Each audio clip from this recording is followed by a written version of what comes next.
guys, welcome back to Clockwork Dance and Noodles. We're here with another episode of, get ready for it, Dance Danseur. Episode number 5 this time round. This was an amazing episode. I actually love this episode. This episode, I know I said last time was my favourite episode. This week is my favourite episode. I absolutely adored the rendition of Swan Lake. I loved every minute of it. Mappa, I knew you wouldn't let me down. I knew Mappa would know what they're doing. I really appreciate this week's episode. I also found out, guys, Mori, my new favourite character, his voice actor it's Shigaraki from My Hero Academia. He is indeed the dark brooding evil Roth, but there was a bit when he has the white hair and he's pulling him up and he's really pissed. Yeah. It had that Shigaraki vibe all over it, and it's only now that I'm actually hearing the voice actually being Shigaraki's voice, because it's very rare that Shigaraki gets to talk more than like a few words. He was very good as King when we did Ikebukuro Escape Park, but really like hearing him actually say words. He's a multi-talented voice actor, a guy who I love to hate, or because he plays such a bad character in My Hero Academia, and I love All Might. It's a bittersweet romance on this one, but I absolutely adore it. But hello and welcome, guys, to another breakdown. Make sure you guys are subscribed. We are aiming for 1k of viewers by the end of the year, because we want to do live streams. We want to start talking live about anime, start discussing anime as a whole, talk about certain things, and then that just gets things moving. We can ask questions, and generally the whole point of this channel is going to be anime appreciation. Maybe occasionally I'll put up a video for cosplay or something and just see how it goes. That is the aim. So if you're not subscribed, please do consider hitting that subscribe button. But let us begin.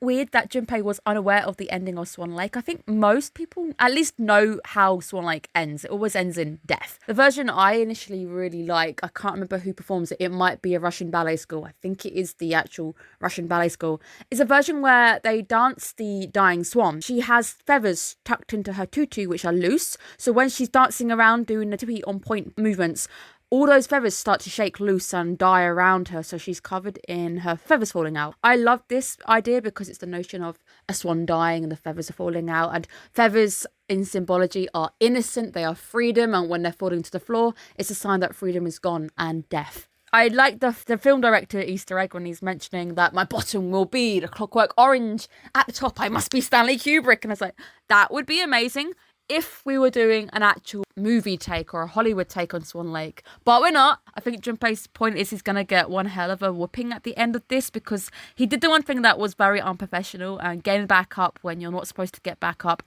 Kudos to Mori for continuing with it, but very unprofessional. The story on Swan Lake is up for debate, and you can really interpret it however you want. As with most things, the endings have been changed. There's been multiple retellings of it. Obviously, there was the movie Black Swan. You guys know I have cosplayed Black Swan. I'm not gonna lie, if I ever do White Swan, I am definitely up for doing her version, because this version is absolutely gorgeous. I'll say a bit more on it a bit later as well. Mori did have the coolest costume, and the makeup and the hair. I love this costume. I absolutely adore it, and I guess if I ever wanted to do Rothbert, I know who I'm going to do as well.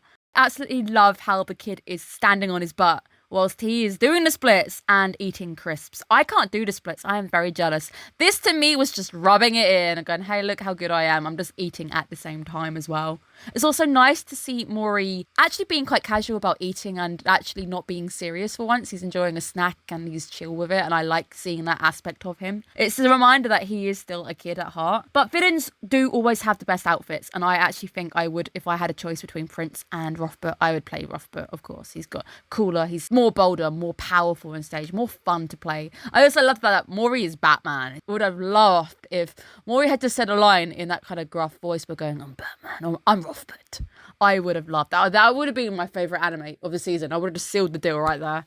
The saddest part, obviously, is the idea that as a tutor, you see people grow up really, really quickly and then they never come back, or they go to schools that go further. And to be fair, the teacher's never going to see these kids together in the same group ever again, so this might be their final performance. And that is a sad rendition, that being a tutor is all about seeing your students grow and go further.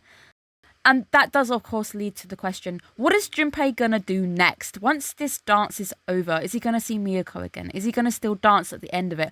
What is next for Junpei? Because once this performance is done, that was the initial deal, that he would dance in that performance, he would play the prince, and now that is done. So what is next. I think with the teaser next week as well, the idea that this wasn't ballet, so they're going to get a bad performance by the lady at the end. Is Junpei gonna be sad about that? Is it gonna inspire him to do better? I love Miyako's makeup, yes. So if I ever do the White Swan, this is the version I want to do. I absolutely adore the blue and the blue little highlights in her makeup. In my Adele, I actually have blue highlights on some of my flowers in the black, in the corset. I like the fact that they're both there. There's also blue on the White Swan because to me, some of the performances, especially the ones I've seen, they have the same character play both. So the White Swan is often played by the Black Swan and they play each other.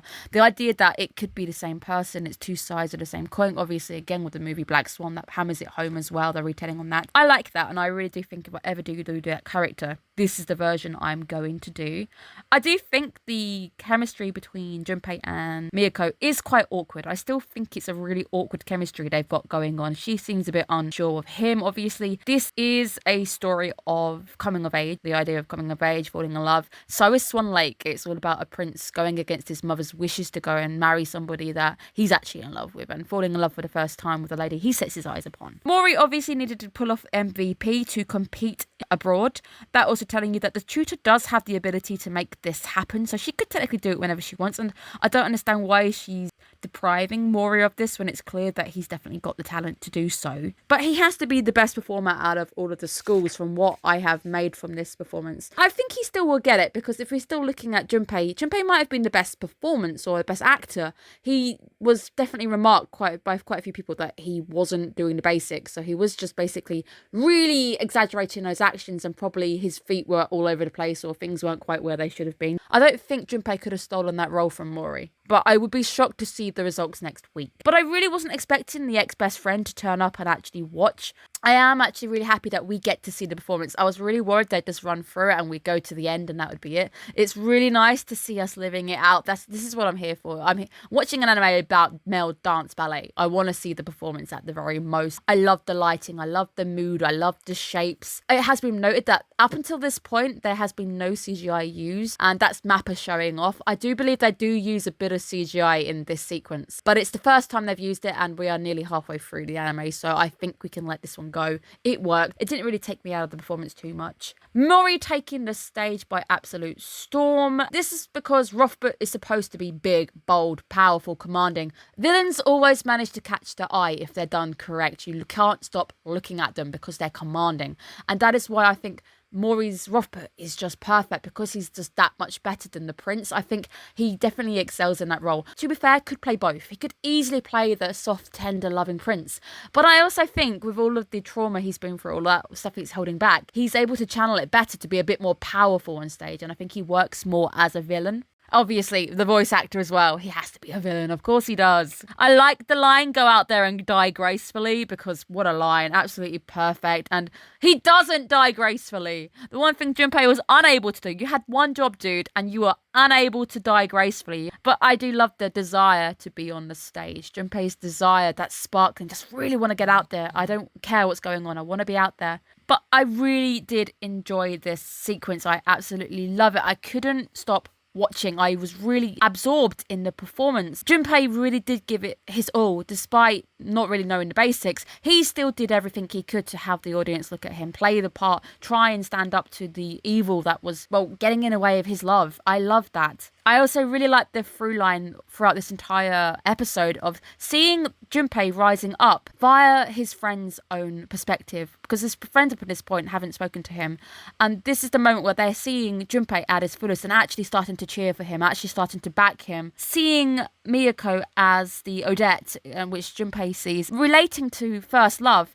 That is perfect for Swan Lake, because Swan Lake is the tale of love. So Junpei is going through the motions of the prince and seeing his princess on the floor. Junpei was just determined, of course, to change the ending, which is probably the worst professional move he could have made. He just doesn't want to stay dead. He didn't want to die gracefully. But I also love the fact that he is able to gain his friend's respect. There's this like conflict going on with him and the ballet mum, and I want to call her Karen. Karen, the ballet mum, who doesn't like Junpei and is a Mori fan. Mori's friend is starting to really back Junpei because it's like, oh my god, he's happy, he's up, he jumped higher, I'm so happy about this. The prince naturally has to die in the end though. The prince has to die to be with his princess happily in another life. Everybody in this story seems to die though. Junpei just needed to stay down. Rothbart at the end, channeling his trauma, channeling the bully into his most powerful dance, big motions, absolutely powerful ending, and then everybody died. And so this is a sad telling. Obviously, I told you the ending can be changed to however you really relate to it. Many people do change the ending. In this one, everybody dies, therefore nobody wins. I like that. But it was a fantastic performance and I really did enjoy it. If your audience is too mesmerized to clap initially, if you get that silence and you don't get that immediate clap, it's because your audience really enjoyed it to the point where they want more. They're suddenly left with nothing and they're unsure if they should clap. That is the perfect sign of a very good performance. Your audience doesn't immediately jump in and start clapping. The encore, the actual call for the encore, first in perhaps history apparently. But how do you dance an encore? It's not like a band where you go out and sing another round of a song. Do you just dance the end again? Interesting. I do hope we maybe get to see the encore for that, but I doubt it. A fantastic episode, my favourite episode. It's all culminated up to this episode. I don't know what's next because I really enjoyed this so much. What is coming next? Is there going to be another big performance? Is something like this going to happen again? Where is Junpei going? It seems that we're going somewhere maybe to see grandma, perhaps. It looks like perhaps a grandma figure. I don't know who that is yet. It will be interesting to see where we're going. Is Mori going to get MVP? How are the awards going to pan out? Can't wait to see that at all. I hope you guys also enjoyed this episode so much because I loved it. It was so good. I will happily see you guys again next week for another breakdown. Very excited for episode 6. Very shortly, I'll also have my midway review where we crown top OP, top ED, and current free anime of the season for me. Will this anime make any of those little categories? It will be very interesting. So make sure you stay tuned to find out. And if you're not, subscribe. Have a good day, guys. Bye-bye.